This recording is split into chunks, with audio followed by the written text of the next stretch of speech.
You're listening to Better Live Than Dead on the Gear Radio Network.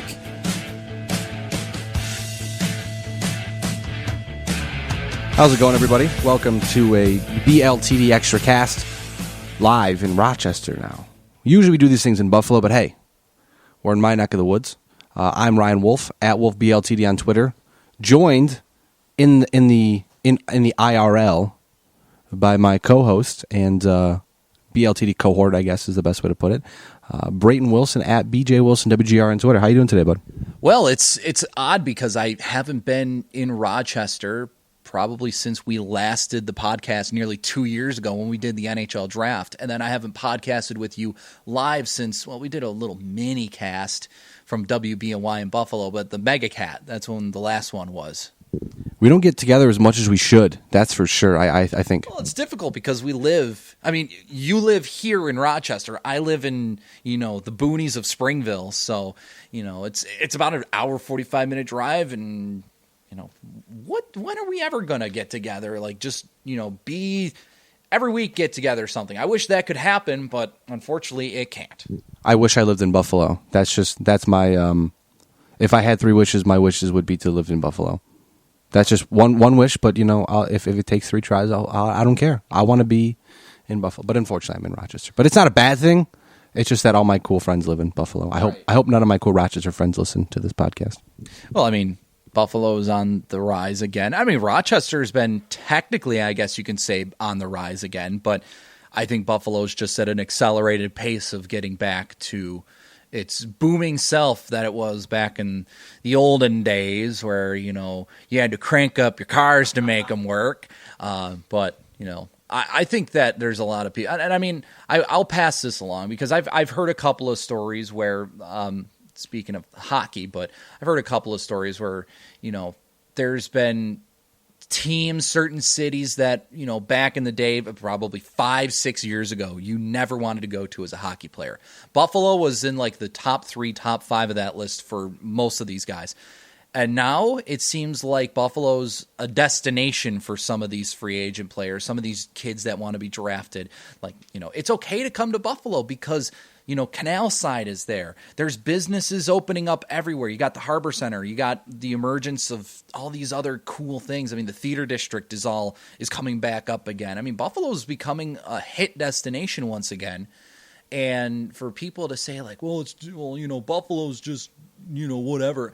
No, like come back to Buffalo. Like see the cool things that are happening down here and up here, I should say, because whatever. But no, it's nice. Buffalo's coming back. We're doing good here. And it's awesome too because there's a large amount of good people out in Buffalo who make it easy to come and stay. That was a very dirty way to say things.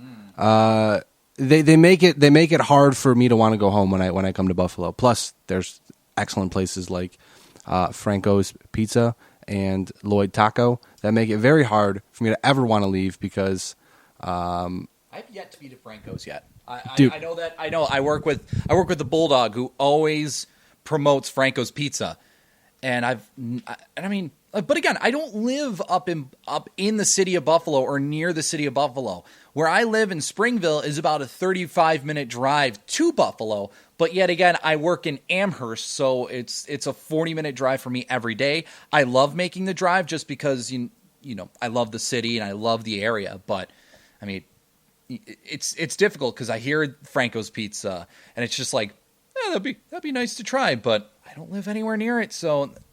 Now you know what you got to do. Yeah, but I mean, Lloyd Taco, they go around with their trucks. When I went to Buff State last year, I think I had Lloyd Taco every single day that I went to Buff State. And I actually went back to Buff State 2 weeks ago on like a Monday, and Lloyd truck was there. I was like, oh yes, thank God. And I got a Lloyd burrito. Dude, it's amazing. I don't even want to talk about it. Although ladies and gentlemen of the podcast land, I am introducing Brayton today to a Rochester staple. Brayton today is going to have his first garbage plate, and I'm a proud mother over here seeing my child go off to school for the first time. He's going to have a garbage plate. He's going to be a changed man after today. Before we go into the podcast talks about the Sabres, I have to ask you. I have explained to you the garbage plate. You know about the garbage plate. What are your initial thoughts on this trek that you are about to embark on this afternoon? I mean, when I first heard about a garbage plate, I thought that I was literally going to go back into like a dumpster, some alleyway, and just grab a bunch of food that was thrown away and just throw it back on a plate and say, "Oh, here you go." But no, I mean, my sister's boyfriend grew up in Rochester, and he's talked all about garbage plates, all about the good things about it, and I'm looking forward to this now. At first, it kind of seemed like, oh God, that just doesn't sound appealing, but now that I'm here and now that I've prepared myself for this, I'm extremely excited to get going with the garbage plate here.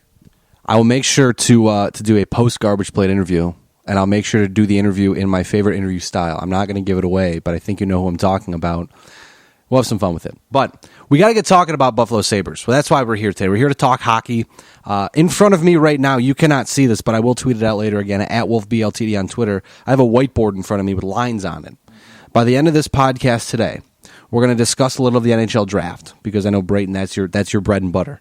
But we're also, the goal of today, the reason I wanted to talk to you, Brayton, is because I want to have an early off-season mock-up of what we want / what we likely think the Buffalo Sabres are going to look like next season. So, I guess there's really no better place to start than... I'm trying to think here. I don't know if I want to start from the bottom up or if I want to start from the top down. Let's go from... Let's start with the bottom, because the bottom's simple. Very simple. Robin Lehner, starting goaltender, that's happening. We know that's happening. Mm-hmm. What should the Buffalo Sabres do in terms of a backup goaltender? Do you think they should pay Chad Johnson, the money that he appears to deserve? He was fantastic last season in an expanded role. Or should the Buffalo Sabres go a different direction? I mean, I'm looking at the free agent list of goaltenders here, and it's not looking pretty, that's for sure. Chad Johnson, he's probably one of the younger good goaltenders on this list, and B, he's proven himself to be a suitable backup. So, I guess it all really depends on what Chad Johnson wants to do. I think that, Tim Murray has said that we're interested in bringing him back. It's now up to him, basically. And I think that Chad Johnson may want to say, okay, I'll test the market, see what I can get, or see if there's any openings that I can have for a starting role or like a 1B sort of role. But in the end, I don't know. I think that if he doesn't find anything, I think he'd be more than happy to come back to Buffalo. But if he does find something, well, then you got to either trade for a backup, which really doesn't make much sense to you. You just traded for Robin Lehner. So then you look to the free agent market, and some of it just doesn't look good. Your best free agent goalie is going to be Cam Ward, and you're not signing Cam Ward to a long contract for a big cap hit. Cam Ward still is going to think that he's some hit goalie that's going to deserve a lot of money, and we know that's never ever been the case. No, he had a few good years in Carolina. He won a Stanley Cup against Buffalo. Whatever, he won the Eastern Conference Finals against Buffalo, then beat Edmonton in the Cup Finals. But no, Cam Ward's just washed up. He can't stay healthy. That's another thing. Although this year he stayed relatively healthy. Jonas Hiller's gone to Switzerland. He's already signed a long-term deal there. And he's also very, very bad. Yep, 33 years old, and he put up some horrid numbers with Calgary this year. You look at him, and it just makes you shudder. It's like, ugh. But then after that, Nicholas Backstrom is going. I hear he's retiring. But he's been in and out of the lineup. He hasn't started. He didn't start in Minnesota for the past 2 years and got traded to Calgary, started a few games, and then, that's that. But then, here's some of the names that I think could be available. And Ben Scrivens could be out there, but he's nothing more than just a AHL guy. He's proven it with Edmonton and with Montreal this year. When you play in the NHL, when he played in the NHL, he just didn't really do much to say I can start or I can be a backup in this league. James Reimer, I think that he's out of the picture for Buffalo just because I think that some team will think he's a starting goaltender, and I think that the way that he's backed up for San Jose this year behind Martin Jones should give him enough stock in him for a team to say, okay, well, we think maybe you can take the reins here and be a starter. So I think James Reimer will get his opportunity to start somewhere, whether it's Calgary, Dallas, because Dallas goaltending is a giant cluster, you know what. And I don't know. I believe the safe for work word is a gigantic tire fire. Yes. Let's go with cluster truck. Cluster truck. Yeah. But then after that, you got Anton Khudobin. Okay, I guess. Alex Stalock, I will pass on Stalock. He was terrible this year. Another name that's intriguing is Jonas Enroth. Do you bring Jonas Enroth? I personally don't want to bring him back just because I'm tired. For the people that say, oh, well, the Sabres should bring back this guy or this guy, I'm tired of. I don't think Tim Murray even wants anything to do with guys that were part of the team, when it was, the tank years. Not only that, but just the whole era of just mediocre hockey for the Sabres. Well, not to mention, too, Jonas Enroth is a tiny goaltender, and we know at this point Tim Murray loves big guys. I mean, I honestly think at this point with how Leonard's health is kind of coming around, but you're probably going to need a goaltender who can play 25, 30, maybe 35 games in a season just because Leonard's going to get beat up. I mean, that's just unfortunately, unless he changes his style of play or he has a fantastic offseason and gets in wonderful shape, you're probably going to need a guy who you can rely on more often than not. And I think Chad Johnson proved himself to be worth that this season. And it's something where you know what you're going to get, so just pay the man. Right, and not only that, but, I mean, you look at the rest of the free agent list, there's one name that intrigues me that I think would be maybe a suitable option, but, I mean, you're looking at this list, there's not a lot of good goalies that are big for availability for these guys. Al Montoya is one of those names that's notable. That's not my guy that I'm saying the Sabres should maybe look at, but he had some good success with Florida this year, but I think Florida's really going to see that, and I really think he's going to go back to Florida. I think he's going to re-sign with Florida, whether it's a 1-year deal, 2-year deal, I really don't know. But the guy that I really want, then maybe would take a flyer on, is Jeff Zatkoff from Pittsburgh. 6'2", which not really big size, but I mean, Chad Johnson's 6'3", and some people think, yeah, that's big. I mean, I'm 6'2", and I'm just tall, but I'm 5'11", and I'm tiny. You're Jonas Enroth size. So, but I mean, Jeff Zatkoff this year, not the greatest of numbers, but I mean, he's shown for Pittsburgh, especially down the stretch of the season where, Pittsburgh, Matt Murray was hurt. Marc-Andre Fleury was hurt.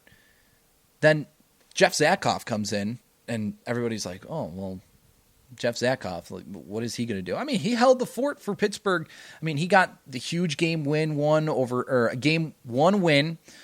New York. Then game 2, he stepped back, and then Matt Murray took over from there. But still, I mean, I thought that he looked relatively good in net, and I think that he's definitely a good backup option. But the only thing that I will say that is, caution worthy is that you don't want him to have to be a starter when, of course, if Leonard gets hurt again, which we hope he doesn't get hurt, but if he does and you have Zatkoff as your starter, I'd be a little weary of that. I agree. I mean, like I said, I'm on the thought of you're probably going to want Chad Johnson in goal.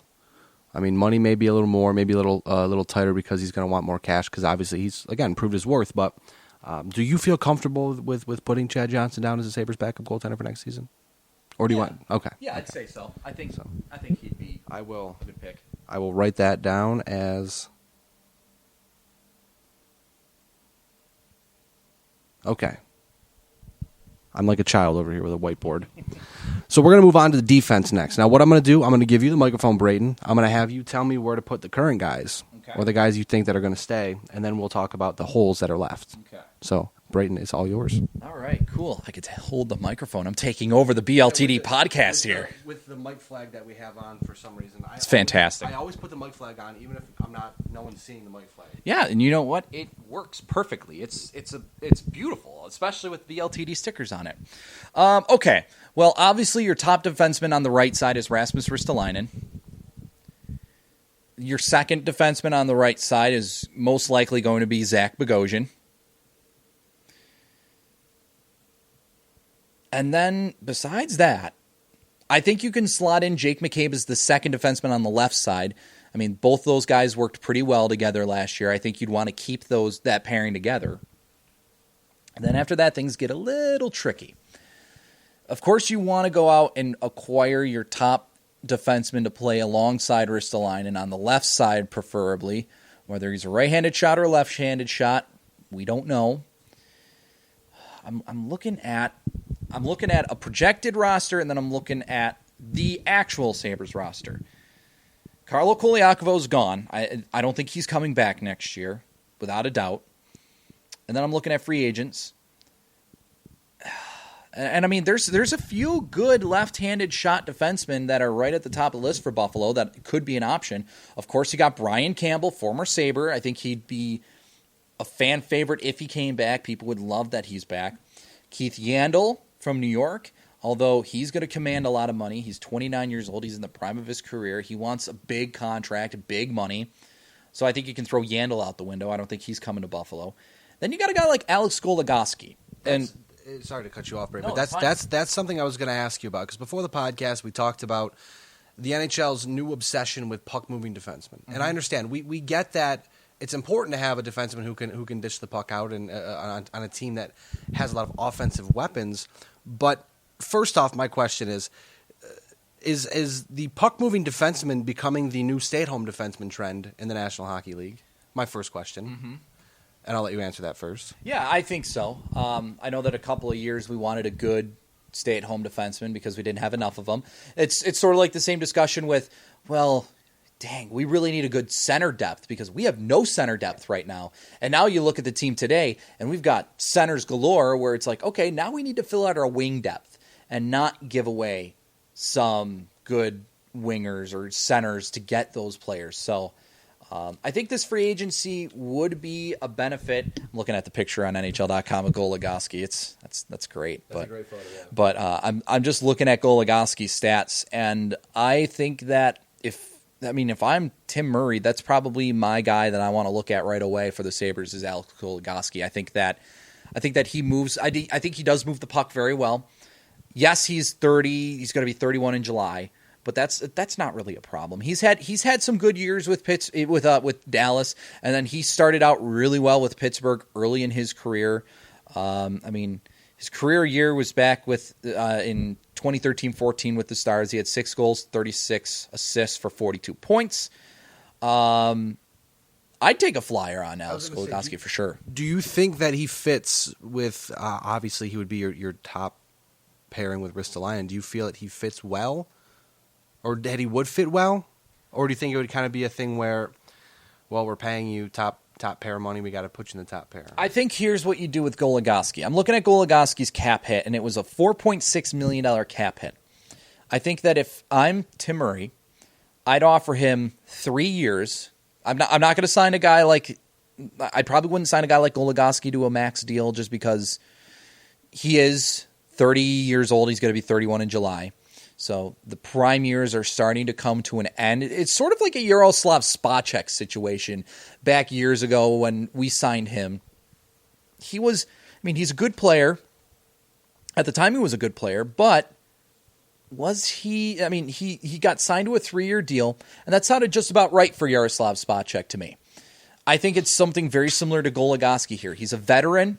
He's had experience. He's a good offensive style defenseman. I think he would be able to complement Rasmus Ristolainen very well because Ristolainen's a good two-way guy with more of a defensive, in my opinion, more of a defensive-minded play to his style of defense. But he can play power play. He can generate offense. I think Goligoski would allow, Ristolainen to be. Where do I want to go with this?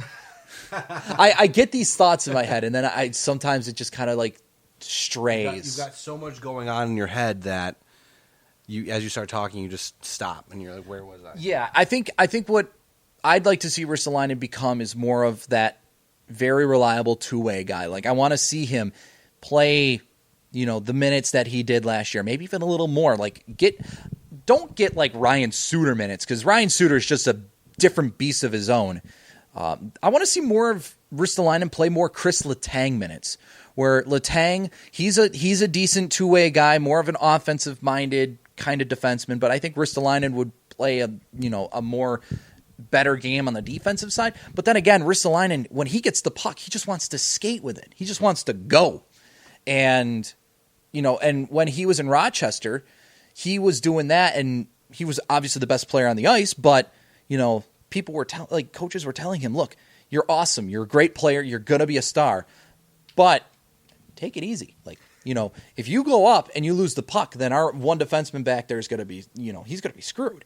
So I think that, we could see something like Goligoski-Ristolainen pairing. I think Goligoski does complement Ristolainen well, but that would mean that Ristolainen would then have to take on more of a defensive role, which I think he's ready for. I think Ristolainen needs to take that step, be more of a defensive-minded two-way guy,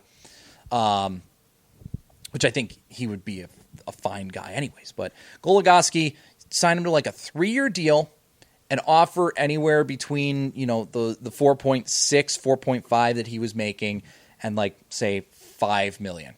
If he doesn't take it, then, you move on from that. But I think that Goligoski would fit really nicely. So if I'm Tim Murray, I'm targeting Alex Goligoski to be my top pairing. Answers my question. So we're putting Goligoski down. We're going to put Alex Goligoski down for Ristolainen. Yes. As long as you're all right with that. As long as I'm fine. I'm fine with the idea. I read about him, I see him play, and I think that that's the right move to make. I mean, I don't have much of a background into it. I'm just looking more or less what's available. Mm-hmm. I'm not sold on bringing Brian Campbell back, mostly because I think he's going to stay in Florida. Not only that, but he's going to be 37 by the time the season starts, and you're not going to sign Brian Campbell to a 3-year deal, so he's going to be 39-40 once his final year comes of the deal. Keith Yandel, he's going to cost way too much money. That's with Keith Yandel. I was thinking with Yandel, it's just I would like the idea of Keith Yandel because I don't think he's a terrible hockey player. Mm-hmm. But for the amount of money he's going to want, no, I'm good. And then the only other option besides those two that have been considerably named is Dan Hamhuis. However, Hamhuis he was a little injury riddled this year. He's 33 years old.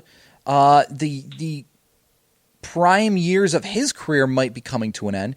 And then, I mean, I'll just name some of these other guys that are out there that are left-handed shot defensemen. And I think when I say these names, probably most of you would be like, ugh, no thanks. Kyle Quincy is an interesting name, but I don't want a guy like Kyle Quincy. I mean, if the Sabres sign him, I'm not going to be too upset, but he's not a top pairing defenseman. John Michael Lyles, no thank you. Nicholas Grossman, not a top pairing defenseman. Evgeny Medvedev, no thank you. You could get Nikita Nikitin just only if you want to watch Rob Ray have a meltdown on live television. I want him just for that. I don't want to watch him play because I know he's not great at hockey.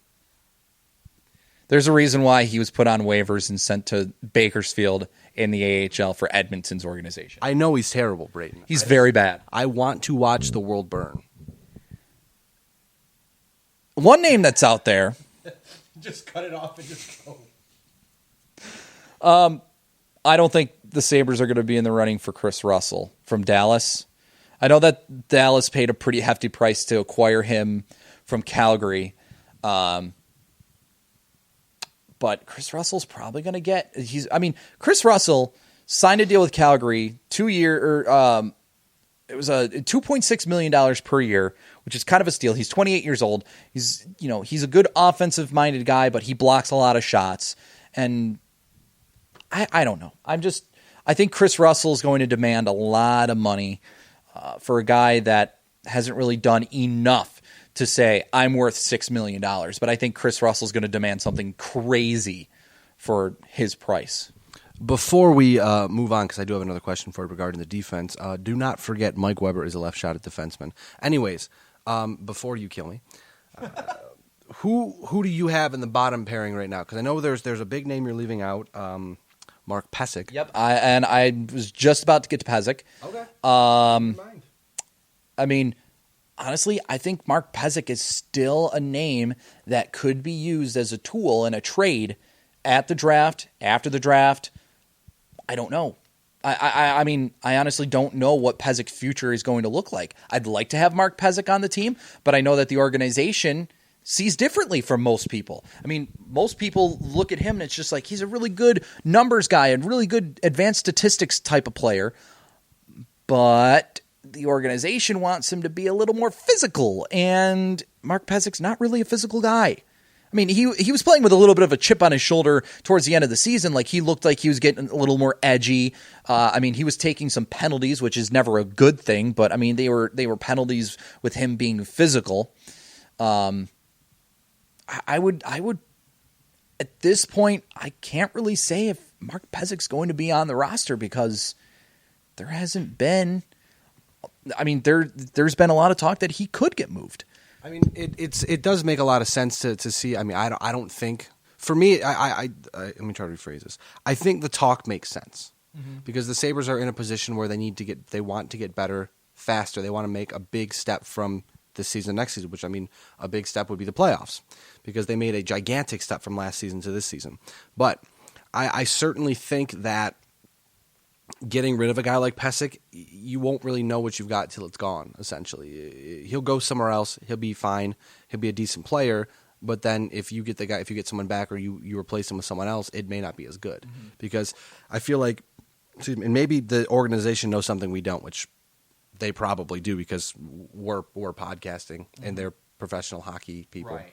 But with Pysyk, on paper, he seems like a fantastic hockey player. I mean, I don't think he's going to be a top pairing guy, but he'll be one of those guys that eats minutes effectively and isn't a liquid pile of garbage like our old buddy Mike Weber used to be sometimes. Because I know I mentioned Mike Weber, so I'm going to take a quick shot there. But I see exactly what you're doing on your computer, and you're a bastard because I was just about to ask you about that. So I'm just going to ask you now. Okay. Do you think the Buffalo Sabres maybe make a guy like Mark Pysyk available in a trade for a guy like Tyson Barrie, or do you think that's kind of a moot point or a moot trade? Like if you trade Pysyk for Barrie in a deal, if it's kind of you're doing the same thing, or maybe do you think the Sabres just keep Pysyk and go for a guy like Tyson Barrie? I mean, it's tough to say what Colorado is even going to ask for Tyson Barrie. My guess is that it's going to be a pretty hefty price. It's not going to be like, they're not. I mean, they're not going to ask for Mikhail Grigorenko. No. Because I mean, I don't think that. I mean, Tyson Barrie and Ryan O'Reilly, they're two different players, two different positions. But are they going to get the same value for a guy like Tyson Barrie that they did for Ryan O'Reilly? That's tough to say. I think Tyson Barrie's a good puck-moving guy. He skates very well. He's an offensive-minded guy. But he's a right-handed shot. He's not a lefty. He's a righty. And we've got a lot of right-handed shots on the team already. And there's a lot of people saying that he's very likely to get traded, including Sportsnet's Elliot Friedman. I don't know. When he says you're probably going to get traded, pack your bags, man. Yeah. As Mike Commodore would say, pack your shit. Exactly. Yeah. No, I mean, when you hear guys like Elliot Friedman, Bob McKenzie, Darren Dreger, Pierre LeBrun, even a guy like Nick Kyprios, who's become more of a go-to guy with things, you hear them say stuff like this, and it's like, okay. I mean, you got to take that into consideration. I mean, Elliot, to me, I like Elliot Friedman. I think he does a great job. But he's different than a guy like McKenzie or LeBrun or Dreger. Friedman's more of a guy that, if he's got something true, he'll say it. But he's more of a guy that's kind of like, I'll throw this at the wall, see if it sticks. I mean, there's something behind it, obviously, but he's more of like there's nothing surefire about this. Like, it's out there, but I'm just going to throw it. And if it sticks, it sticks. And then it may be more preliminary with Elliot Friedman. I know, like with McKenzie or LeBrun, they say something, it's done, it's happening. But yeah, I get that. He might say something that there's rumors, there's strong like his people, his guy who he trusts may say, hey, there may be something going on there, and he'll say, screw it. Because I mean, if you or I said it, people would be like, you're an idiot. Yeah. Shut up. But if he says it, they'd be like, oh, maybe there's something going on there. But maybe. The question I have for you before we get too far off track, should we put in Pysyk Nelson for the bottom pairing for now, and then maybe put a star next to Pysyk with the preceding conversation that we had about Mark Pysyk? Well, don't forget you also have Josh Georges too. So you probably I honestly, this is honestly the reason I have you bring up the roster, because it's the off season. My brain is in shambles, and we would have this conversation. And I forgot about Josh Georges, to be completely honest with you and everybody listening right now. And you know what? This will be perfect for a guy like Josh Georges, because if you do bring in a guy like Alex Goligoski, you move Georges from the top pairing defense pair, which he is not a top pair defenseman, and you move him down to like the second or third left defenseman. So, Ryan, I'll tell you to pencil it in right now. Josh Georges is your third left defenseman. And then it gets tricky from there, because you've got a stockpile of your last right-handed defenseman. You've got Mark Pysyk, you've got Cody Franzen, and then you've got Casey Nelson. I think Casey Nelson will probably start in Rochester. Just if nothing else, just based off numbers. Right. Just based off the fact that you can go to Rochester and you don't have to go through waivers. Right, exactly. But I mean, I want to say he's a restricted free agent because with his age, he had to sign a 1-year deal. So he will need to be re-signed in the offseason. And then, of course, you sign him like a 2-year bridge deal, 2-way deal. That'll pay you, I don't know, $900,000 per season. Of course, with bonuses and incentives if you're on the roster and you make the playoffs, help the team make the playoffs. But I think that you pencil in Nelson for the AHL. I think you pencil in a split between Mark Pysyk and Cody Franzen, just because. So, like, when you're writing it down, put like Pysyk - Franzen, because we don't know if Mark Pysyk's going to get traded. Heck, we don't even know if Cody Franzen's going to get traded. He's another guy that could be on the move, depending on what trades are made or what's going to happen. I mean, at this point, the Buffalo Sabres feel very comfortable having a solid swing guy, and I mean, Franzen still has some value in this league if he plays. I mean, we saw when he was playing more minutes, he was less effective, but then when they cut his minutes but pumped up his power play time, he became a more effective player, which is his bread and butter. The power play is his gimmick, but if you can turn that into picks, maybe you can turn Franzen into a pick, or in like a lower defenseman who can be that 8th defenseman like Carlo Koliakova was this year. Or that 7th defenseman where Carlo Goliakova was this year.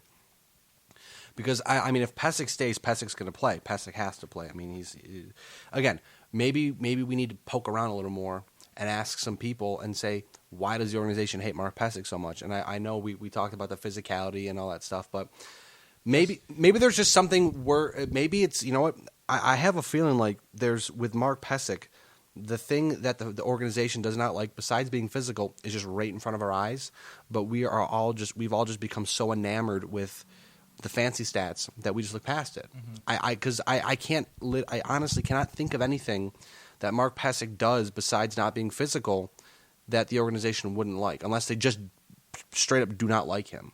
Maybe his work ethic, maybe he's late. We don't know. Maybe they see him as a lazy player or something. But, I mean, he's just so calm, cool, and collective with the puck back on the blue line. And, I mean, especially when he was in Rochester, I saw a couple of games with him where he was playing on a pair with Jake McCabe. Pysyk just looked so calm, cool, and collective with the puck. Just didn't panic with it. Didn't, jump to make the first move. He just let the play happen. He's just, when the play comes about, he'll make a move, whether he skates up ice with the puck or he moves it out. But don't forget, with Tim Murray, of course, trying to get a top defenseman, there's other guys out there like, I don't know, Cam Fowler, Hampus Lindholm, Sami Vatanen. I mean, 3 Anaheim guys. Here's the question. With those guys, how much time do you have? Because look at, personally, I would have a meltdown if when the Buffalo Sabres, the draft shows up in June, and homeboy comes across the stage and says, we have a trade. The Sabres have acquired player X, Lindholm, Fowler, whoever it may be. I would probably die. Yeah, and I mean they've got yeah. I mean that's.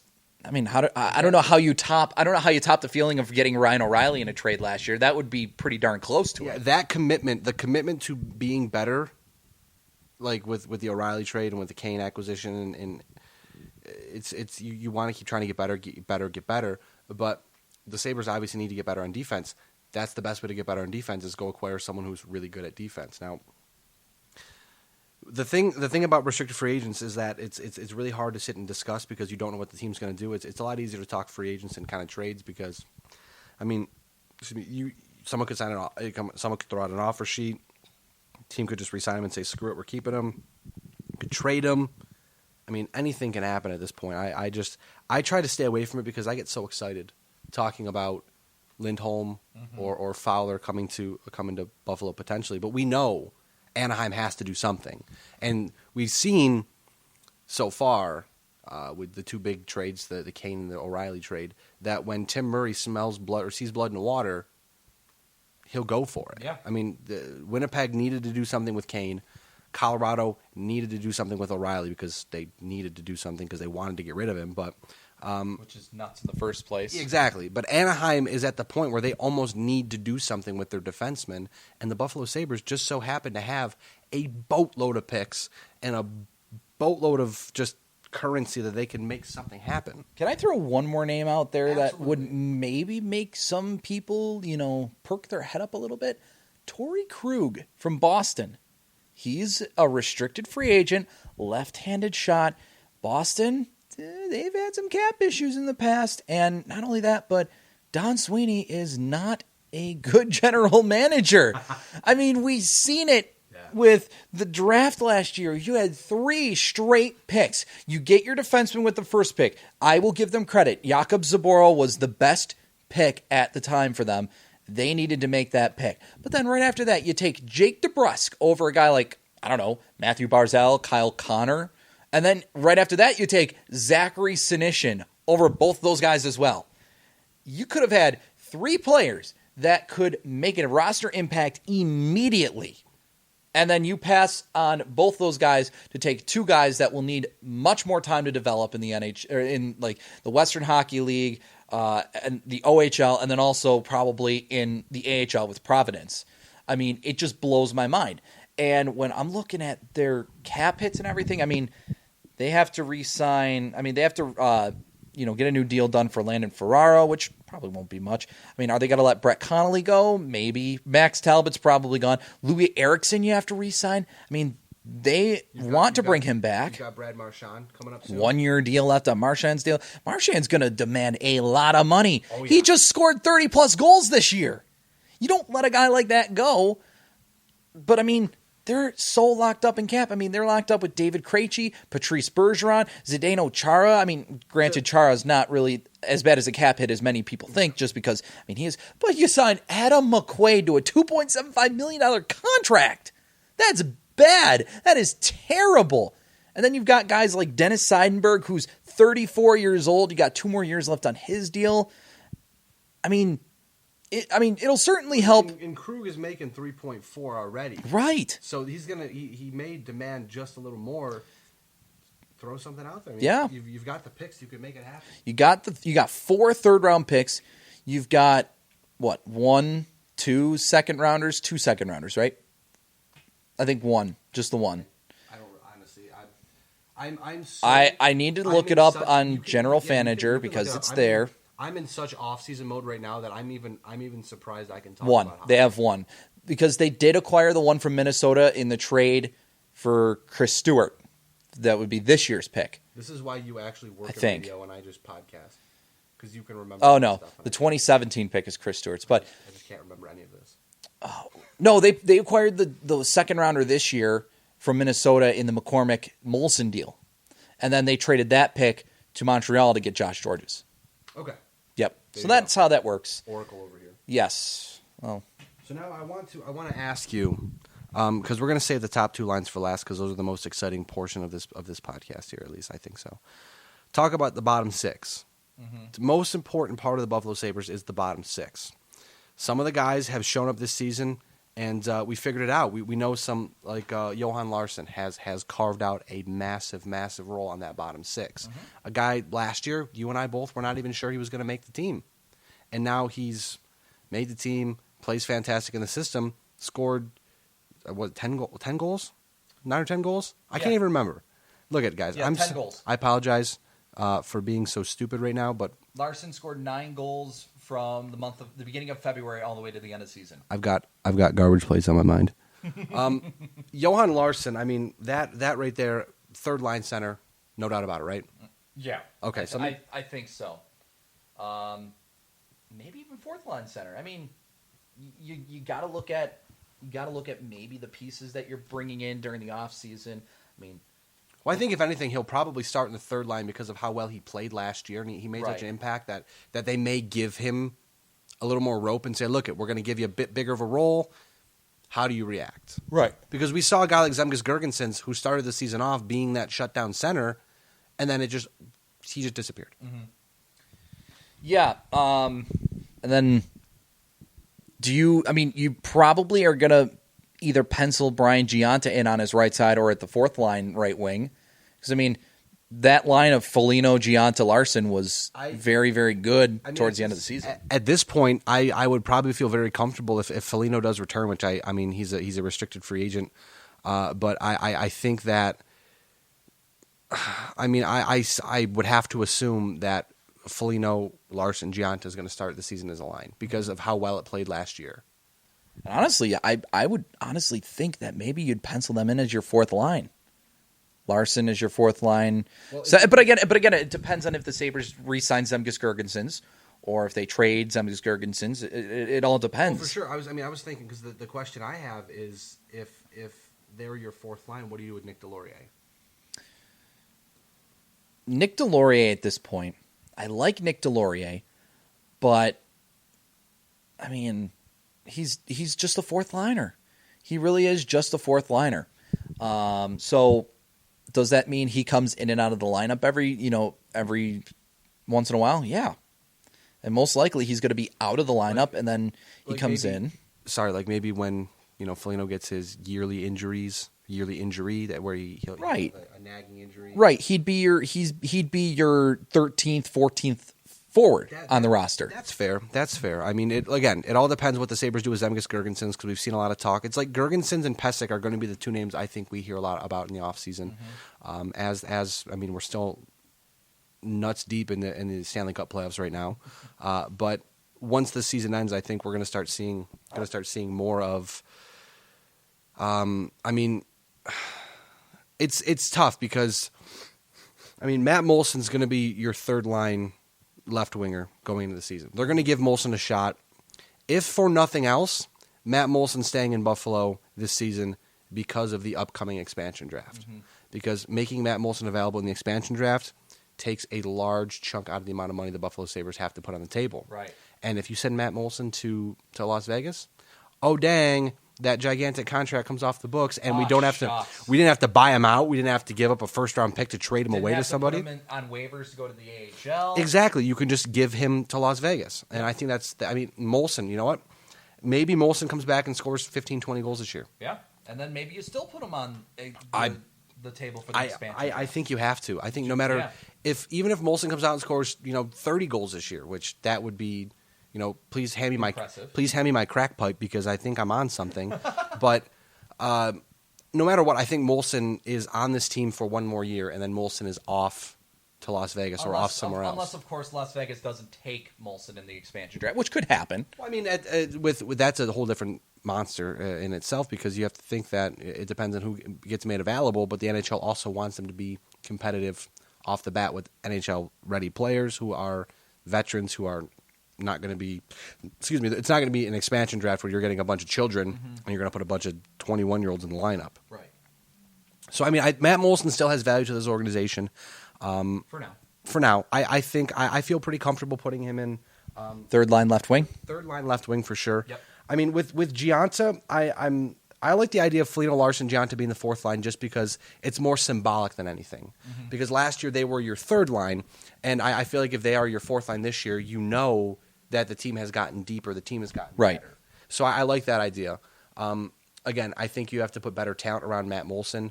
If maybe Molson, plays his way out of the lineup and they just scratch him. Because at some point in time, if he's playing horrible and you don't want him to get hurt, you'll see other situations where players just don't play and they're like, hey, sit the rest of the year out. We're going to pay you to not play hockey, because if you get hurt, we're in trouble. But we'll go Molson left wing, third line left wing. Now, are you comfortable penciling in Zemgus Girgensons as a third line center? Right now, yes. And I think that it all depends, again, what kind of trade is going to be made, if there's a trade going to be made. Is he incorporated in it? Is he the key centerpiece of it? We have no idea at this point because we're still a month away from the draft, a little over a month away. And I think if Zemgus Girgensons moves, it's most likely going to be at the draft. Well, I guess this begs the question then. Are you comfortable with the Buffalo Sabres trading Zemgus Girgensons? I would be. I would be. I think we saw with Ted Nolan, I think Zemgus Girgensons is a guy who will fit that system perfectly. I mean, we saw how well he played. He had a boatload of ice time, I should say. He had a lot of ice time, a coach who really coached his style of hockey. You see Dan Bilesma come in, it's a different style, and it just doesn't seem like Girgensons fits that style. So if you can not necessarily pawn him off onto someone else, but if you can say, hey, look at, we've got a guy who can score, just doesn't fit our system. Can we let's make a hockey trade? Mm-hmm. And I mean I would feel pretty comfortable with that. I'm not too sure who you would replace him with, but I feel pretty comfortable dealing Zemgus Girgensons at this point. Yeah, I'd feel comfortable with it too. Again, the replacement, maybe you can get him in free agency, maybe you can get him as part of a deal, but I would pencil in Zemgus Girgensons right now as your third line center. I'm going to put Girgensons. I'll put Girgensons / trade because that's a good one. If they trade Girgensons, you're going to most likely either acquire the guy or go find someone, right? Or pick up somebody. I don't know. So with that, then you might as well put Goligoski for the defense pairing, like Goligoski / trade, as that. Because honestly, I think it's either going to be free agency or a trade that you find your top pairing defenseman with Rasmus Ristolainen. Going back to defense here. I think that's fair because, if they don't trade for a guy, you sign Goligoski. It's not going to be a thing where that's, and again, this is the ideal, this is what we want to see. So this is not what's going to happen. This is not, this is, if we were running the team or if, we had a crystal ball, if we were able to predict the future, this is what we would want to see. So we either, would want to see a trade for that or Alex Goligoski. Because obviously if you can get Hampus Lindholm, Cam Fowler, guys like that, you're going to do that. No doubt about that. Absolutely. Every day of the week. But, maybe, I like that idea. Because, again, Girgensons as a third-line center to start off the season or go acquire somebody. Mm-hmm. I don't think there's enough depth in free agency right now where you can get a guy to play solid third line unless you're going to overpay somebody. Mm-hmm. All right, now we go. We know how well Tim Murray has been with valuing players. Oh, yeah. So he might be able to go out and see a guy. This guy's been playing, fourth line. He's been in and out of the lineup. But we know if we put him in our system in this spot with this responsibility, it'll be good. So maybe that's what we see. But absolutely. We have to go to third line right wing. Third line right wing. I'm kind of torn here. Yeah. Do you put? In my mind, I would pencil in right now. You gotta. I'm drawing a complete blank now. You either pencil in. I'm just trying to figure out how this works because there's two options in my mind that I'm running through right now of, okay, it's either this guy that's going to come to the team in the offseason via free agency or trade, or this guy that's going to come to the offseason via free agency or trade. Talk it out. the two guys that I'm most looking at this offseason to come in, and I'm a little cautious about both players. Right at the top, of course, Steven Stamkos. Do you have him as a center? Do you have him as a left wing, playing with a guy like Jack Eichel? Or, I mean, this is I'm very intrigued because I just remembered, obviously, that we're trying to do the bottom six first, then move up. But if you bring in a guy like Stamkos, that instantly can bump a top six guy down to the third line wing. Right. Like a Tyler Ennis. Exactly. I mean, and again, or you can trade Tyler Ennis. I'm not mad about that if you want to do that. But anyways, yeah, I mean, you could bump Ennis down to the third line because again, we assume, and I believe we've had this conversation before because last time I mentioned moving Ryan O'Reilly to wing, I got yelled at by you, and solely because of I'm pretty sure you yelled at me. It was about face-offs. I swear we had this conversation probably before, because you said he was super on face-offs. He's super on face-offs in his career. You don't want to take it away. I don't know if I yelled at you. I think what I said was like, if you move him to wing, you're taking away your best centerman on the team. You're not going to do that. Yeah. So what you would do then at that point is if you do move him to the wing, then you'd bring him in on face-offs like power play, penalty kill, or like a last-minute thing where it's just like, yeah, you got a guy like, I don't know, Steven Stamkos is your top-line center, and then it's just like, okay, Stamkos, you're going to play the point, like with less than a minute to go. We need to tie the game. You're going to play the point with Ristolainen, and then it's going to be Ryan O'Reilly taking the face-off with like Sam Reinhart on his right side and Jack Eichel on his left side, and then your extra attacker, of course.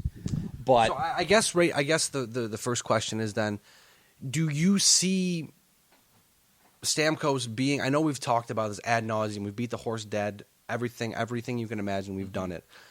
Is Stamkos to Buffalo? Does it make sense for the guys, the people that the Sabres have in place right now? Also, is it plausible? Like, do you think it actually can happen, or do you think this is just something where it's all a large amount of lip service? Because again, we see Toronto being mentioned, and I honestly, for Toronto, I think Toronto is a large amount of lip service because he's from Toronto.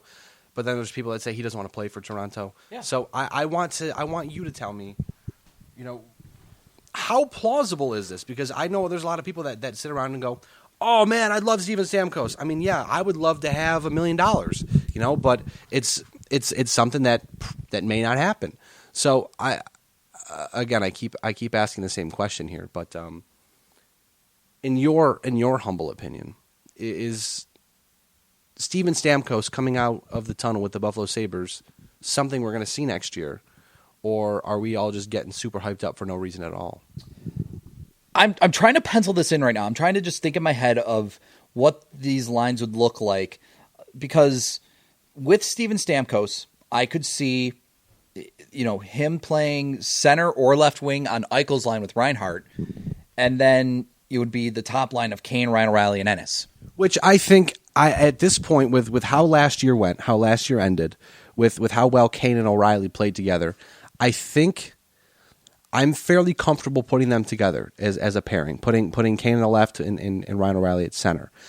If Steven Stamkos comes to Buffalo, he's playing center. There's no doubt about that. He's not coming to Buffalo to play wing.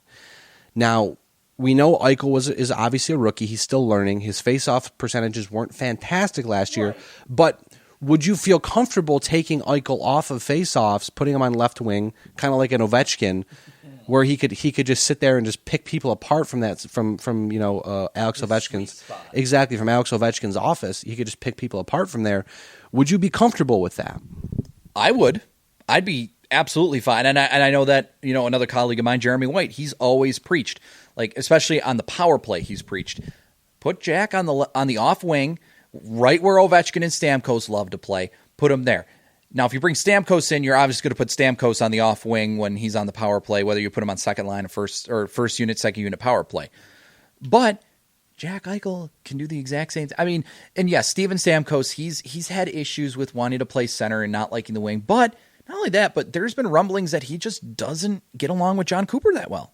So maybe it's just a John Cooper thing. And you know what? I was just about to say that. John Cooper does look like a genuine, gigantic bag of dicks. Like, just looking at him on TV and just seeing him, he just looks so smug. Like, look, I'm not advocating for assaulting somebody, but I'm about to incriminate myself. If I could hit somebody in the face, I would hit him in the face. He just looks like a guy who you just don't like. And then I saw a picture of him wearing aviators on the internet a couple months ago, and I'm like, that guy's a genuine ass whistle. We can transition back to the Sabres though now. Oh, of course, but I mean, I'm just saying with John Cooper is that, I mean, he looks like that, but you know, we of course don't know what he's like off the ice. He could be a really nice guy, but you know, when he's in the game, when he's focused on his job, he could be, you know, the bag of dicks that you just said. But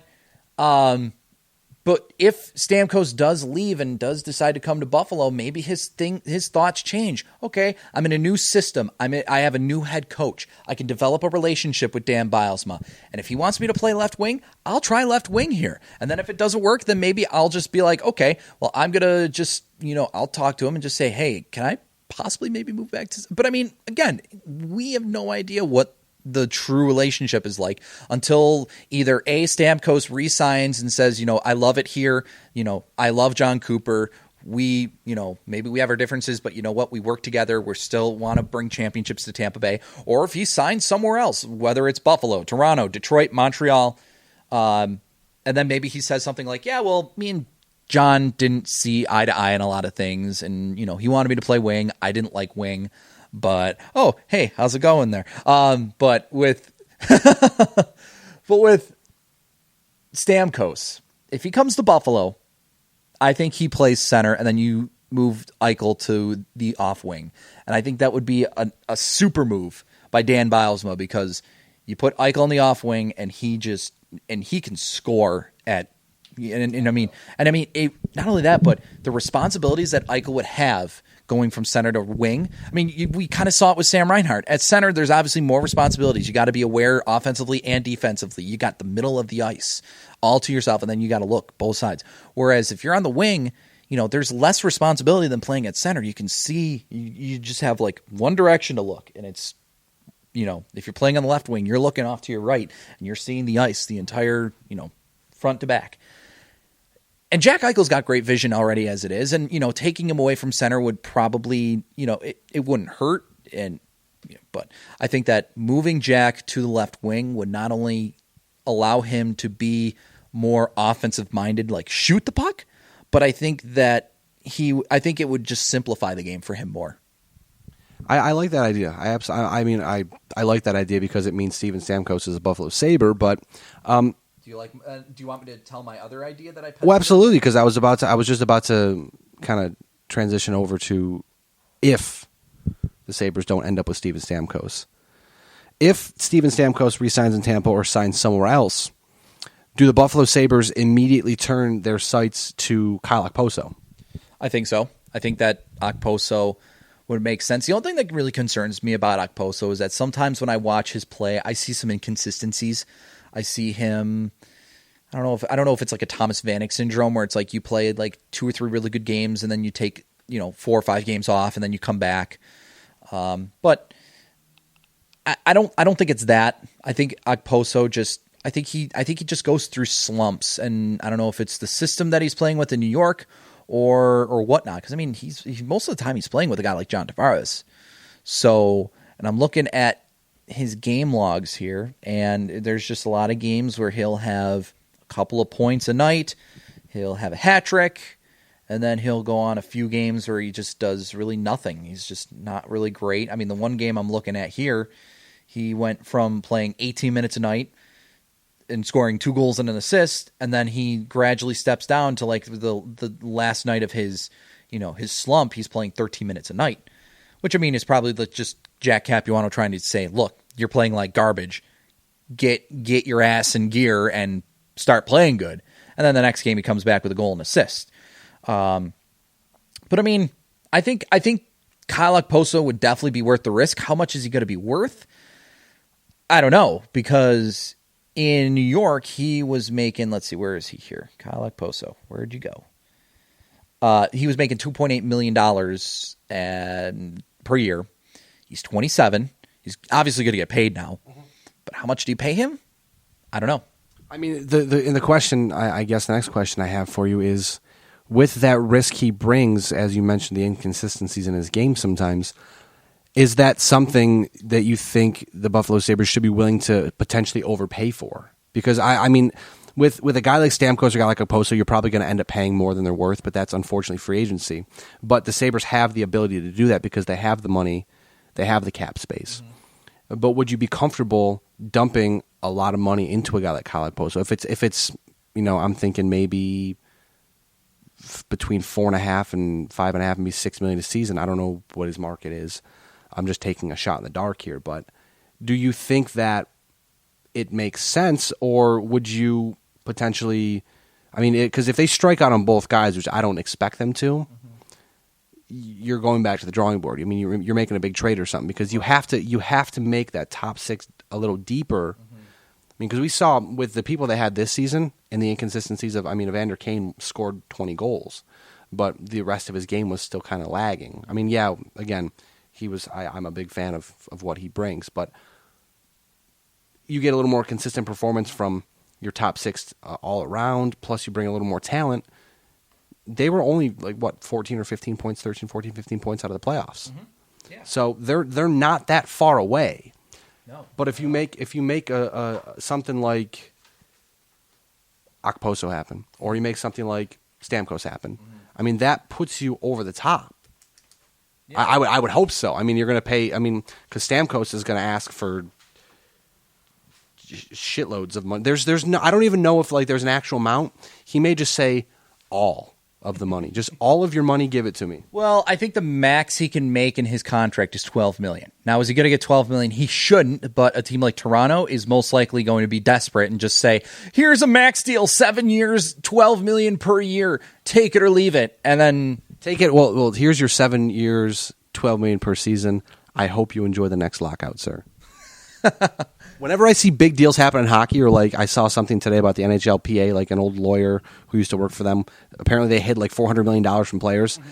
I just think to myself, damn, this next lockout that's going to happen is going to be horrendous. Mm-hmm. And when you have guys in Kane and Taves in Chicago making $10 million per season, I mean, hockey's headed down. This is a different conversation for a different time. Right. But hockey's headed down a very bad path because, as we've seen in the past, when you start putting a lot of money in hockey players and hockey teams, things just kind of seem to not get too well between the NHLP and the NHL themselves. But back to the original topic here.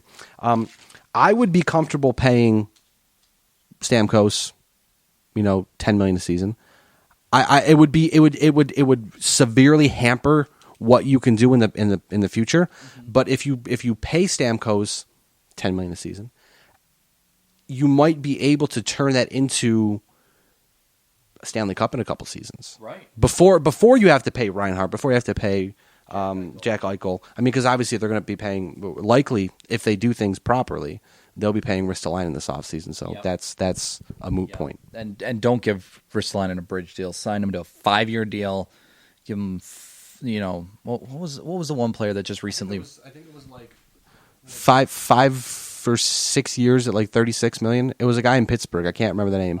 I just totally forgot. Olimata, yeah. And that's sort of what could be expected. I'm looking at the most recent signings on generalfanager.com. By the way, I think that's the best cap site now since Cap Geek went away. At heart, you are a radio personality at heart, as you're just freely pumping anything you possibly can. That I love. It's my favorite thing about doing this. Yeah, but I mean, with Olimata re-signing, I think that's going to be really the benchmark of what he's going to be worth. So I'm trying to find Olimata's contract here, and there's just nothing popping up here. It's just simple. I could go to you could probably go to Pittsburgh's page, Brayton. Yeah, I know. You're making things so much harder for yourself than you need to. Don't remind me. I do it all the time. Okay, so Olimata, he's going to be making $4.083 million. Until 2022, I think it was a 6-year deal that he signed. Yeah. I'm not very good at math. It all adds up. I think it was a 5 or 6 year deal. But yeah, Olimata is probably deserving of that. I mean, they're both the same age, 21 years old. Olimata, I think, was taken a year before Ristolainen, though. So I would be comfortable paying Ristolainen anywhere between $4 million and really like $4.5. I mean, $5 million for Ristolainen right now, maybe. It sets a very horrible precedent too, because if he gets better, Then what are you going to pay him $12 million? Exactly. I know that's obnoxious, but if you pay, like, that's the one thing about hockey deals that always get me. If you pay a guy too much up front, and that's really, I think we've seen Tim Murray where he's made, the only mistake he's really made was signing Matt Molson to that lucrative deal that hasn't really paid off for him yet. But he's shown he's not afraid to make a trade. He's not afraid. He values his players very well. Now here's the next point: re-signing his players. Where does he value his players that are currently on his roster, and where does he price those players, and how can he maneuver money around and make everything work?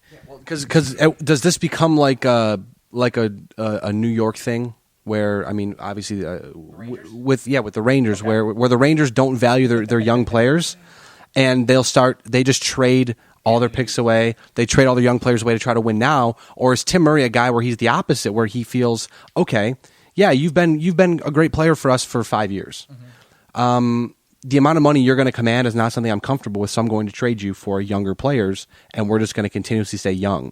That's what Chicago's doing right now. Yeah, and that's. I mean, I like the Chicago. I mean, Chicago's kind of shot themselves in the foot the past couple of years with, because they're getting cap restricted now. They're in cap. They're in cap hell, but they're also they've made a few of those deals where it's kind of you scratch your head and go, those aren't the deals you used to make. Like when Chicago was, winning cup after cup after cup, you were like, hey, that's a Chicago deal. No one can make that deal but Chicago. And everybody thought that the Ladd deal was going to work out the same way that you just said. That's a Chicago deal. And I thought so too. I thought after that deal, I was like, oh, dang, they're set to win the cup this year. But then they had other things go horribly wrong for them this year. Well, again, and it's one of those things. It's one of those things where they've paid Kane, they've paid Taves, and you almost wonder now if that's not a deterrent. That's not something that's causing them problems, because now they have to go cheaper. I mean, they traded, like, you see what they did with they traded away Trevor Daley, and look what Trevor Daley's done for the Penguins in the playoffs. I mean, again, it's two different teams, two different systems. But then again, Trevor Daley really never fit the system in Pittsburgh, in Chicago. Exactly, yeah. But it's just something where it's something where, like, Chicago has done it right. I would want to see Tim Murray follow the Chicago path, and it almost seems like he is. You value your young players properly. Yes. You don't do what Darcy Regier did with Cody Hodgson and just throw a 6-year gigantic ass contract out because he may be good. Yeah, you value your top roster players the way that Stan Bowman did. You sign Jonathan Taves and Patrick Kane to lucrative deals. They're franchise players for life. They're not going anywhere, and they're going to most likely be 35 or something like that, 35, 34 when their contracts are officially over, maybe even older. But, you look at, but then again, you don't want to make the same mistake like Chicago did with signing Brian Bickle to a contract with $4 million a year, and he's spending half the season in the AHL. I mean, you look at some of these players on Chicago's roster, as I'm doing right now, and some of the players that are going to be restricted free agents. You've got, Teuvo Teravainen, who's very good. He's going to be a restricted free agent next year. Artemi Panarin's a restricted free agent next year. I wonder if, and I'm almost wondering too, if Teuvo Teravainen isn't a guy that the Buffalo Sabres can possibly. I know this is a different conversation for a different time, I think, but is Teuvo Teravainen one of those guys where Tim Murray has said, we know teams that are in salary cap trouble, we have the ammunition, we can go out and get those salary cap guys. Is Teuvo Teravainen a guy? I know during the season a lot of Sabres fans were kind of trying to pull and talking a lot about Teravainen, saying maybe he's a guy that fits the system. But I mean, you look at what he's done in Chicago, and maybe Teuvo Teravainen is that third line guy that you're looking for. Right? Maybe he is. Maybe he's the guy that you pencil in. Maybe after next year is just like a guy. I could trade for him. There's a chance that I could trade for him. I mean, we saw it with Brandon Saad last year, where it's just kind of like Chicago is looking at their cap and they're like, crap. Brandon Saad's a restricted free agent, and we have no room to afford him. So I guess we got to trade him. And it wasn't a lot of the. I know this is a tangent here, but wasn't a lot of the Saad thing too? Is he wanted to be paid what he felt he deserved, and Chicago was like, well, we're not going to because we can't. Thanks for just like Tim Murray. We hope that Tim Murray's going to think it's just like, God, you want that much?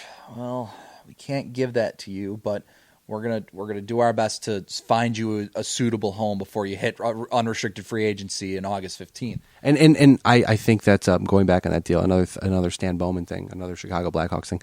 I think the Blackhawks are probably going to end up regretting trading Marco Dano, but you have to make a deal like that. You have to be willing to take that risk. And we always talk about this. I feel like every time we talk offseason moves or trades or drafts or anything, we always talk about how Tim Murray is the guy who will come out guns blazing and say, you know what, I don't care. I'm going to do what I think is right. Here's another thing. Chicago's prospect depth is not as bad as, some other teams. Like the Sabres prospect depth has been good. We've traded away a few players, but it's still decent. We still have a decent prospect depth. We've got like Justin Bailey, we've got Brendan Gooley, even like a Nick Baptiste is still sort of higher up there. I know this year wasn't exactly the year that he wanted in Rochester, but I think he's still right up there. Give him another full season. But Chicago, they've got a guy like Tyler Mott from Michigan who had a stellar season with Michigan, and now he's going to be coming in next year on an entry-level contract with the team. You got a guy like a defenseman, Gustav Forsling, who was very good in Sweden, who had a couple of good World Junior Championships with Sweden. And then you got another guy like Vince Hinostroza, who is playing with the USA at the World Championships right now, who's been a decent third or fourth line guy for them, but he's a guy that has scored goals in the past. He even got in a few games for the Blackhawks this year. So their prospect depth is, I think, just fine. And then you also got Ville Polka, too, who they acquired in the Islanders trade when they traded Nick Leddy to New York. I'm sitting here thinking, and you mentioned Justin Bailey, and we saw how he ended the season, how he played in Buffalo, and he went down to Rochester and just killed it. I think I know where you're going with this. Question I have for you.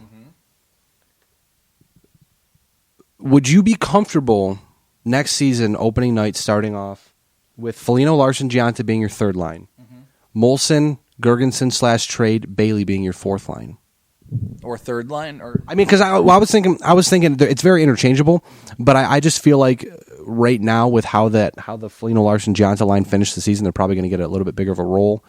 And I feel like Justin Bailey, to me, just feels like he's ready for the NHL. Like the way he played, he looks like he's ready for the NHL. It kind of felt like Sam Reinhart a little, where he had everything there. He was just missing something. Yes. And now that he got that look in the NHL with the Sabres, and they were able to see his game up front, close and personal, and work with him and say, look, you're good here. Now we think you need to go back and get better here. And if you get better here, you will be an everyday NHL player. And I think Justin Bailey is ready to take that jump. Maybe not be, a 15, 16-minute time on ice. I just totally chewed on all my words there. I don't think he's 15 or 16 minutes a night type of player right now. But he certainly, I think, is an NHL-ready player. And I feel comfortable penciling him in at that right wing spot. I mean, because at this point, with the top six, if Tyler Ennis is a Sabre next year and they don't go out and get Kyle Okposo, Ennis is going to get a shot because he's shown he can score. I mean, yes, we know Ennis's game is smothering the puck and the game goes through him, and that's not going to work with his team. He's going to have to change his game, but which I think he can do. Absolutely, he scored 41 goals in 2 seasons. I mean, with 2 of the worst teams we've ever seen in Sabres history, and we've ever seen in hockey history. Like, statistics-wise, they were terrible. And he still scored all those goals. So, again, we'll find out quick if it was a Ted Nolan thing or if it was just that he was that good. But I think you can probably... I mean, I don't know, maybe you feel comfortable with it. I want to put Justin Bailey on that line. I will, too. I think that Justin Bailey is set. Pending a good training camp, of course. I don't know if he's going to play in the development camp. I would expect he would. But I think Bailey is going to be set to play with the Sabres this year, whether it's third line, fourth line role. And I'm just going to tell everybody right now, listening to the podcast, when you see the picture, there are arrows for the lines. It's not saying switch Gianta and Bailey, switch Molson and Foligno. It's saying that Foligno, Larson, Gianta can be a third line any night. Molson, Gergensen / trade Bailey can be a fourth or third line every night. That's interchangeable. But, I mean, the thing about it is we have such a shitty stigma with Foligno and with Gianta being horrible. But, I mean, right now, if Molson can go out and score 10 goals next season in the bottom six, Gergensen's or a trade can 10 goals, and Bailey can do something. I feel very comfortable with that bottom six. That bottom six is not going to win you a Stanley Cup. But that bottom six will get you in the playoffs. Yes. And that's the next step. I feel comfortable with this bottom six in the playoffs. And then as we've seen with Chicago, then it's like at the trade deadline, you look at those top targets and you're thinking, okay, these guys are in expiring contracts. Then at point you just got to value your rental players. Then you got to say, okay, then let's do a deal. Gianta's not playing strong right now, so who can we go out and get to replace him? Yeah, not something. And then crazy. make Gianta maybe just a utility guy, just not a guy that's up there. So okay, I see that you're beginning to start filling out the rest of it. Yeah, Kane, O'Reilly, and then here's what I'm suggesting that we do. We put we kind of mold. Because we were talking about for the podcast of like, I want to go with this guy, and then I want to go with this guy. You're fine. Our friend is our dog friend has shown up. This is James. So we'll do Kane, Ryan O'Reilly, and then we'll do Ennis / Okposo. Yes. Okay. Yep. Because I know that you were on the boat of let's bring Stamkos, and I'm more on the boat of let's bring in Okposo because while yes, I would love to have Steven Stamkos here, I just think that it's a pipe the dream. salary cap is going to become an issue. Not only down the road, but I mean, even this year, even if you bring in a guy like Goligoski or you trade for a guy like Tyson Barrie, Hampus Lindholm, Sami Vatanen, or Cam Fowler, because they're going to require new contracts because the 3 of the 4 of those guys are restricted free agents, whereas Fowler still, I think, got another year or two. Another year or two still left on his deal in Anaheim. So hold on, I'm gonna do something. So I think what you need to do next is you got to pencil in Eichel, Stamkos. Yep, Stamkos, Eichel, and then in the left wing, the final left wing spot, you put Eichel / Ennis / Stammer, and then you could just put 91 or whatever. But okay, so we've got something. We got something here. Isn't it crazy? Just real quick, isn't it crazy looking back at what Sam Reinhart had a couple years ago? How he just kind of was overmatched, very underwhelming, very incredibly overmatched. And now we are confidently sitting here saying, second line right wing, no problem.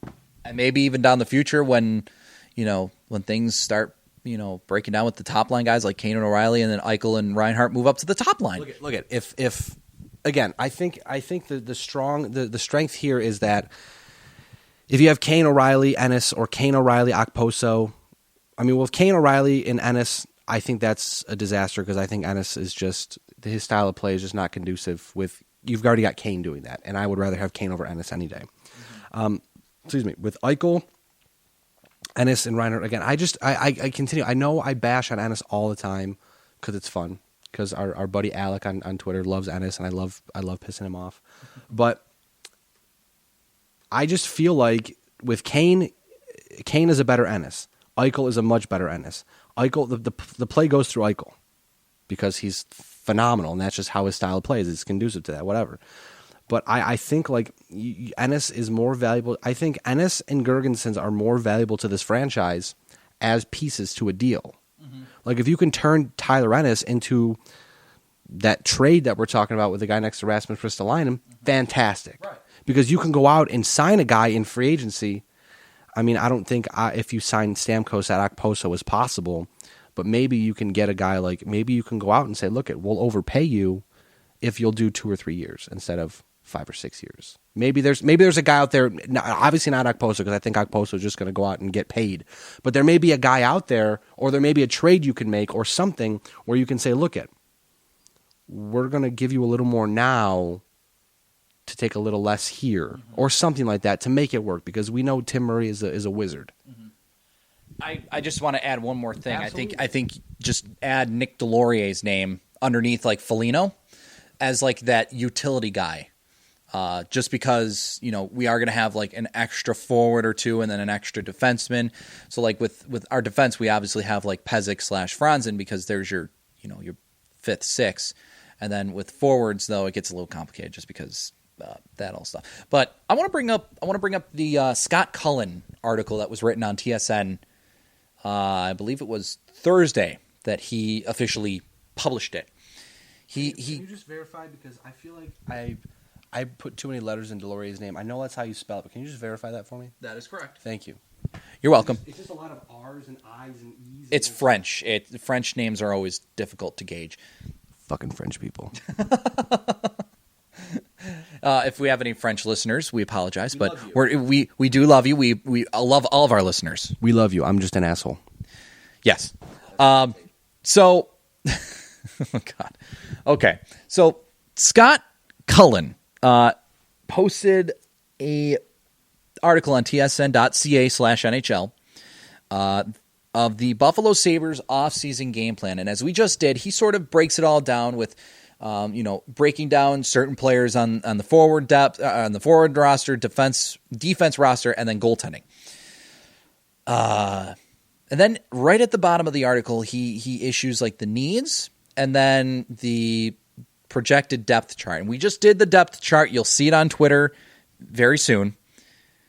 His depth chart, there's a couple of names on here that I laugh about because I think it's just a complete farce. It's a joke. And B, that just, I don't even know where it was B, but okay. So let's just say that it was a farce. There's some stuff on here that's good. That's really good that I think could be an option. But Scott Cullen projects Teddy Purcell to be signed by the Sabres and be your top line right winger. Now Cullen's obviously not. He's not a guy like a McKenzie where he's got valid stuff. He's just writing this just based on opinion, based on what he's seen and how he feels the Sabres could be better down the road. He says with a guy like Teddy Purcell that, it's going to be more of a money thing where you're not overpaying a guy like Kyle Okposo, but, it's more of like he's a guy that you can sign for a few years at minimal pay or not as much pay and contribute. But the thing with Teddy Purcell is I watched him play with Florida these playoffs, and the Panthers went out and acquired him for the sole purpose of being another offensive depth guy. During the playoffs with the Islanders, I saw him with the puck on his stick so many times, and most of the time he did not shoot the puck. He had so many options where it was like a 2-on-1 or 3-on-2 or something like that, where he's got the open lane to shoot, but he just passed the puck or just loses the puck or does something besides shoot the puck. And that just infuriated me because I'm watching it and I'm thinking, shoot the puck there. Just shoot it. And he doesn't shoot it. So with this projected depth chart, Scott Cullen has Teddy Purcell as your top line right wing. First, I'm just going to say good luck with that. Then he also suggests that the Sabres may sign Tyler Kennedy. Okay. Tyler Kennedy. New Jersey Devils, played with the Devils this year. Really not. I mean, he's the definition of a fourth line guy. Tyler Kennedy, he was an invite to Devils camp this year and then got signed out of Devils camp. Unless the Sabres are going to decide to try and bring him in on a tryout here, I just don't see Tyler Kennedy being an option for the Sabres. And then he has Justin Bailey projected as the depth sixth right winger on this roster behind Hudson Fasching, which I think Fasching needs to go to Rochester, develop his game down there, perfect his game, and then when he's ready, he can come back up and play. Fasching is going to be a fantastic depth, top, bottom six guy for sure. I mean, I feel like if his game... He could be a second line. I was going to say, if his game develops the way it appears it can, if he becomes a power forward like the Sabres have expected him to since they've acquired him from the Los Angeles Kings years ago, I could see him being a top six guy, like a second line guy. Obviously not a top line guy. I mean, maybe if the situation presents itself and, hey, you're playing fantastic with player X and player Y, we're not stopping that. Kind of like, at the end of the season when they kept putting Nick Delorier with Jack Eichel for some goddamn reason. But anyways, the question I had for you is William Carrier, because I see the name on here, and it just... Do you ever see him being an effective player for the Sabres? I mean, I know he's a depth guy right now. He's still developing and becoming a better player, and he had a fantastic season last year in Rochester in comparison to other seasons. But do you think that he will ever become a factor for the team, or do you think he'll just kind of be one of those guys that's always just kind of lingering down in Rochester? I mean, I think if he repeats what he did in Rochester this year, especially in the second half of the year, I think that he'll become one of those first call-up guys.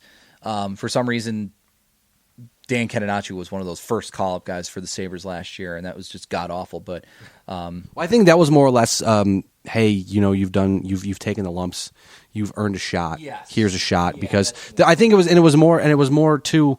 I think that was more symbolic than anything. Like, hey, look it. We're not just going to call up the best players. If you're going to bust your ass down there, I don't care if you're putting up points. If you're being a fan, if you're going to put the work in, we're going to give you a shot. Right. And I think that's what that was fantastic. They did that because not only does it show the players that, hey, I don't have to be top scorer to get called up, but also they're also showing you that, hey, we are rewarding everything that we see down in Rochester. Right, and I mean, granted, Dan Catenacci did play a hard game in Rochester, but he's not an NHL player. He never has been and never will be. He's it's like the thing I think too with like when he signed Casey Nelson, and is Casey Nelson an NHLer right now? I think he can still use some seasoning down in the minors, but you sign him and you say, look it. We'll play you now. We'll let you get a taste. Mm-hmm. And I think stuff like that it's a good look for the organization, because when college free agents look to Buffalo may say, well, look, we may not be able to play every game, because, I mean, at this point, obviously, we're assuming they're getting better and better, have more talent. But, hey, we'll let you play a game or two. We'll let you get your feet wet, get the first game out of the way, get the jitters out of the way. We'll find out what you lack, and we'll help you get better. I think stuff like that makes the Sabres look better, and stuff like, again, maybe they thought Catenacci was the answer. Maybe we're just over-analyzing this. But to me, it seemed more of a symbolic move, and I think that's really good for the organization. I know it's whatever. Right. But I think it's important. Stuff like that's important, I think. But let's move to the defense now. Yes. Whoever's listening is going to laugh at this. And of course, if you've read this already, you're probably going to know what's coming up next. But if you haven't read this article and you're just hearing this for the first time, you're going to laugh at what Scott Cullen suggests as a depth defender who will likely be in the AHL, but still, just funny when you hear this. He suggests Andre Benoit be re-signed by the Sabres.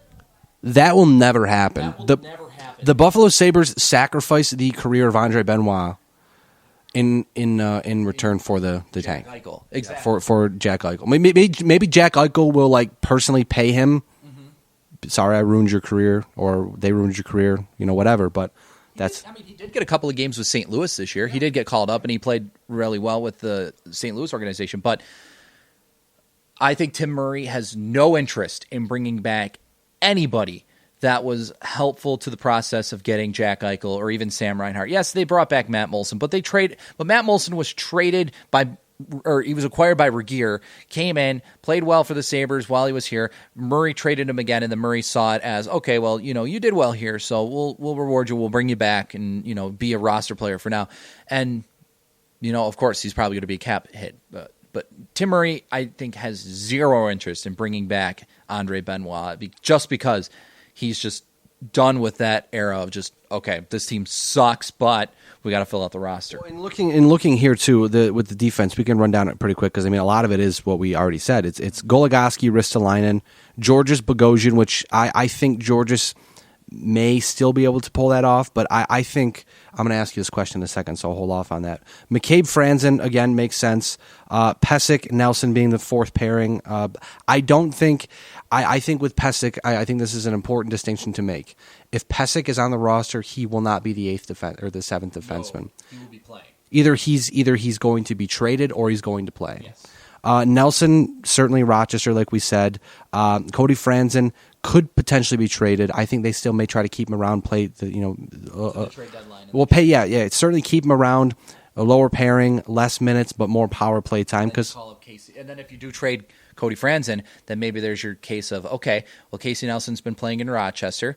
If he's been playing well or developing well and finding his game, okay, then we'll call him up for the rest of the season and do sort of what we did this year with just not signing him, but just calling him up, letting him play the rest of the season, see how you do. And I thought that he played really well. I think the next thing for Casey Nelson is bulk up a little bit. Yeah. And really that's it, because he skates very well. He's smart with the puck. He's very much like Pezic. He's calm, cool, and collective with it. He doesn't panic, but Pezic's a little more upper body skill. Like, I think that Pezic's upper body is a little more built than Casey Nelson's right now. I think Casey Nelson is like a tree trunk down, the lower body from probably like his hips down. I think that he's, he's built like a tree trunk. But now he's just got to bulk up the upper body. He's got to get a little more stronger, a little more physical. And I think that if Casey Nelson does that, he could be a very nice find for the Sabres down the road. And I do want to point out one more thing. I don't know if you're going to ask this or not, but with Cullen's projected lineup here for the defense, I see where Josh Georges would fit with Zach Bogosian on the second pairing, because Georges is more of a defensive type of defenseman. He's not really he's not a great skater, and that's why he was probably that's why he probably worked so well with Ristolainen, because he said, "Okay, Rasmus, you can go down the ice. I've got you back here. It's fine. We're good." That's sort of the similar thing with Zach Bogosian, where it's just kind of like Georges will be that stay-at-home defenseman, and he can just say, "Zach, you got the puck and you want to make an offensive play, start an outlet, go." Now, the question I have for you about Georges is, we saw his name mentioned with the Kings last season. The Sabres were in trade talks with the Kings regarding Georges, but now obviously one year less on his contract after the season's up. Last season's up, I should say. I don't want to confuse you in the podcast land, but do you think that Josh Georges is someone who may be a little more attractive to a franchise, maybe looking for a solid stay-at-home defenseman who may be able to, hey, I'll play the third pairing. I'm consistent. I can do what you need me to do. I'm not going to go out and be flashy, but I'll be that guy who can be consistent. Do you think that the Sabres are at that point where they're ready to trade him to a franchise, or do you think maybe he sticks around for another year or so? I think he sticks around for another year at least. I mean, he's got a no-trade clause, and he's also got 2 more years on his deal. Also, sorry, but the one thing I just did remember too, Josh Georges likely will be another guy that the Sabres can throw in the ring for the expansion draft, because I mean, because of his cap hit, I mean, that would be a very smart move. Yeah, and he would only be eligible, of course, this year if there's an expansion draft. Again, there could be one team, there could be 2 teams. The Canadian dollar is starting to come back, so maybe the hopes of having the Nordiques come back to Quebec is still there, which I hope they do, because I think how the team left in the first place was kind of a sour taste to their lips. But if there's 2 teams, it's perfect, because you can throw Molson and Georges out there for the expansion draft.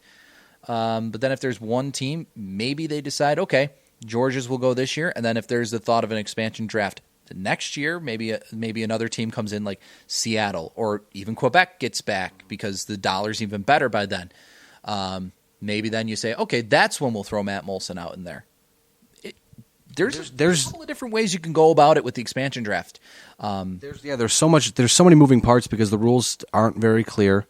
I mean, if the Mega Cat 2.0 ever happens, we're going to discuss potential, who would you protect, who would you put out there. I mean, because that right there is a very long conversation within itself. But the one thing I do want to ask you before we wrap this up, because I know we're getting kind of long on time, we got to go get garbage plates here in a few minutes. But I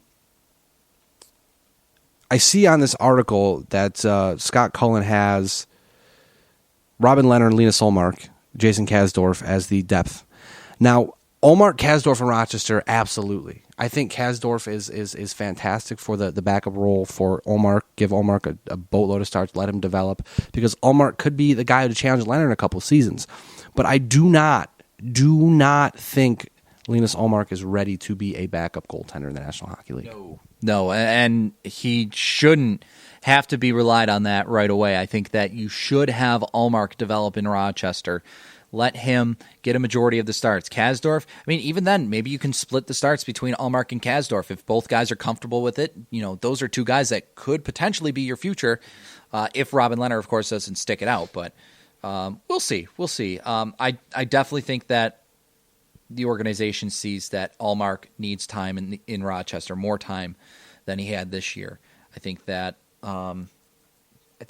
Chad Johnson will likely be an option for them, but if Chad Johnson doesn't come back, then you go out to free agency and If that means you have to sign a guy like Jason Kasdorf, or not Jason Kasdorf, excuse me, Jeff Zatkoff. That's where I was going with it. J and a K in the last name still, but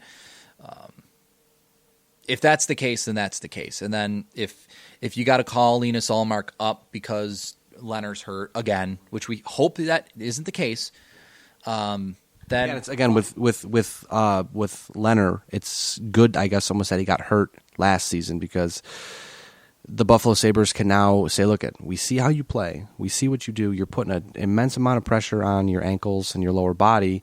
Let's try to work on something. Let's try to change it up a little. Let's try to get you in a better workout regimen. Let's try to get you fitter, healthier, faster, stronger, all that stuff. And, I mean, because we've seen the problem with Leonard is he'll come into camp and be kind of in shape. And kind of in shape is like pushing it, and then by mid-season he's not in great shape. Right. And he's a big guy. There's no doubt about it. He's a tall guy, and he weighs.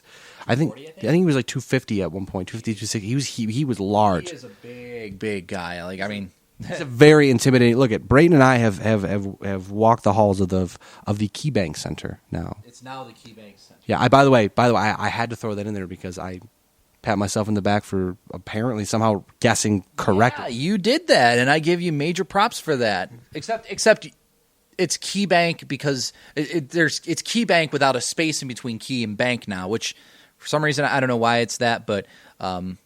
We don't name arenas. We just talk about it. We don't, and I loved the whole hashtag that was brought out again, Sabre Arena names, and man, there were some good ones. My personal favorite one that I came up with in my head was the Mike Barney Nissan Center, and the slogan is "Awesome cars, great dealership, lousy arena atmosphere." That's beautiful. That's my hot take for that. I think with that we should probably wrap this guy up and call it a podcast. I was just going to name it the Your Mom Center. Just like your Wi-Fi network? Just like my Wi-Fi. Your mom is my Wi-Fi. Anyways, we've been going on for about an hour and 40 minutes now almost, so I do appreciate you all sticking around and listening. I think we were supposed to talk draft. We were going to talk the draft. I do apologize. We're going to have to save that for another day just because, yeah, we are a month and like a week away from the draft. So yeah, maybe in a couple weeks we'll either A, get back together and do another podcast, or B, we'll just do another podcast through whatever we do. Through Uber Conference or whatever it may be. But Brayton is at BJ Wilson WGR on Twitter. I am at WolfBLTD on Twitter. You can follow us at BLTD Sports. Check out the website, BLTDsports.com. We've got a new layout. It looks beautiful. Check us out on Facebook, Facebook.com/BLTD podcast. And I think that's all. Thanks for tuning in. Watch for the car cast later. Yeah, we're gonna try to do a car cast as well. I think actually, we'll do the car cast as the post garbage plate. We'll just talk about garbage plates. We'll do a car cast. We got to do a car cast. We have to. Well, I mean, we can do a super collab on the car cast. Like we can do the pre garbage plate. We can do a little bit of the garbage plate. Oh, kind of like when Mr. LJ Tuckman and myself drove to Lloyd Taco, then went to Lloyd Taco, then ate, then came back and talked about it. We could do that. Yeah, we can do something like that. And you want to test my editing skills? Yeah. Oh, yeah. And I'd be more than willing to help editing and everything like that. I like to think of myself as a crafty type of guy. I try to learn as much as I can. I do produce stuff on radio. So he's just showing off. I'm not trying to show off. I'm just saying that I'm just trying to show that I'm. That's his job. He doesn't enjoy it. He doesn't enjoy doing it. They make him do it. Yeah, I guess you can say that. Say that until the checks come through, and then you're like, okay. Well, I mean, you can ask TJ the same thing, but TJ would probably be a little more reserved about it. But hey, it's a job, man, and you're having fun with it. Love it. You're not scooping up elephant shit or anything like that. So no, that would probably be my second job, though. That would be that's a good second job to have, I guess. But yeah, check everything out, BLTD Sports, all that stuff. We'll catch you around sometime soon. Thanks again for tuning in, and have a great day. Bye. Bye.